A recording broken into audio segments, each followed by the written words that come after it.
ba na may mga uri ng komunikasyon na protektado ng batas at hindi basta-basta pwedeng isiwalat? Ito ay ang tinatawag na privileged communication. Pero ano nga ba ito? Sa anong mga pagkakataong pwede itong gamitin? At ano ang pananagutan ng magpapakalat ng mga usaping na walang pahintulot?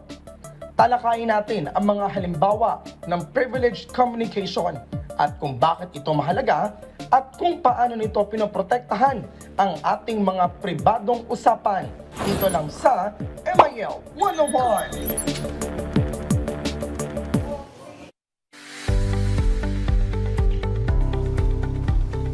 Narito po ang ilang mahalagang detalye at mga dapat tandaan tungkol sa tinatawag natin na privileged communication. Ano ba itong privileged communication? Ito po ay pangkaraniwang mga pag-uusap na protektado ng batas at hindi maaring ibunyag sa publiko o maging sa hukuman.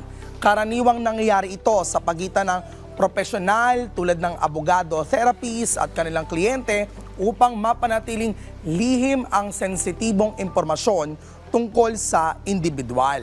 Halimbawa po, una ay sa abogado at sa kliyente or tinatawag natin na lawyer-client privilege.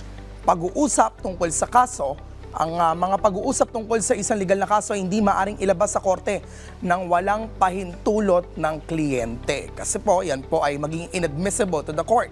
Pangalawa, yung therapist o doktor at pasyente or yung doctor-patient privilege or pwedeng confidentiality. Although kasi yung confidentiality po, mas sinasabi siya bilang yung mismong responsibility ng mga taong involved or the actors na kung saan dapat ay i-actong confidential yung mga impormasyon dito. So yung mga usapan sa therapy at check-up na naglalaman ng personal at emosyonal na mga detalye sa kalusugan ay dapat na manatiling lihim sa pagitan ng mga pasyente at doktor.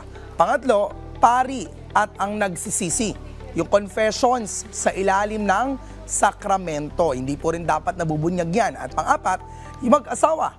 Pagbigay galang sa privacy ng mag-asawa at sakramento ng kasal. Kaya sa mga mahihilig mag-post ng away mag-asawa, ay mag-isip-isip muna dahil kinikilala ito maging ng batas as a privileged communication. Well, ano-ano ba yung mga limitasyon dito? Ilan sa mga limitasyon, una, pag-uulat ng panganib. Kung ang kliyente ay nagbabalak na sakta ng iba, maaaring kailanganin ng professional na i-report ito o kaya for national threat or national security ay dapat pwedeng gamitin ang privileged communication as a form of communication or evidence as well. Maaari rin yung subpoena.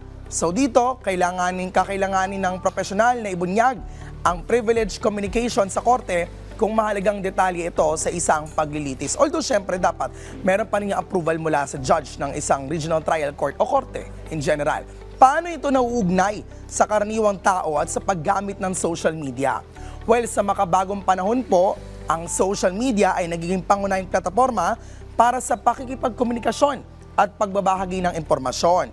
Ngunit sa paggamit ng social media, may mga aspekto ng privileged communication na dapat isaalang-alang tulad ng pagbabahagi ng mga sensitibong pag-uusap, yung personal na mensahe na kapag nagbabahagi ka ng mga pribadong mensahe sa social media, mahalaga na maging maingat lalo na kung walang pahintulot ng iba pang taong kasama sa usapan o mensahe. Kasi po, kapag po ginawa natin yan, ay lalo alam naman natin pag tumatawag tayo, especially even kapag mga call centers, di ba? Ay, kung hindi po natin pinahintulutan na i-record ang call, pwede po natin ibaba ito. Ganun din no, sa paggamit ng social media at ilang mga pag tumatawag tayo through different social media platforms, once na-recorded po yan, ay yan po ay pwedeng lumabag doon sa Republic Act 4200 o yung tinatawag natin na Anti-Wiretapping Act na kung saan anyone, kapag ikaw po ay yung mismo pag-uusap ninyo ay ginamit bilang ebidensya, ay maaari po itong gawing, hindi po pwede gawing ebidensya yan sa korte or inadmissible unless it concerns yung mga una nating nabanggit. So applicable po ito sa social media, yung pagbabahagi ng personal na usapan sa ibang tao ay maaari pong magdulot nga ng parusa at legal na pananagutan. Kaya po lagi nating tatandaan, ang pinag-uusapan ay dapat manatiling sa pagitan ng mga taong kasama sa pag-uusap. Isa rin po dito ay yung mga post at status na kung saan ay naglalaman ng sensitibong impormasyon, maaaring makita ng publiko yan at ng mga hindi inaasahang tao. Kaya dapat na mag-ingat sa pagbabahagi ng ganoong mga uri ng mga posts.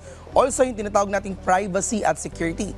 Ayusin ang privacy settings upang kontrolin ang makakita ng iyong mga posts at huwag magbahagi ng impormasyon na magpapanganib sa iyong seguridad. Pwede po natin maging option na gawing private yung ating mga social media accounts.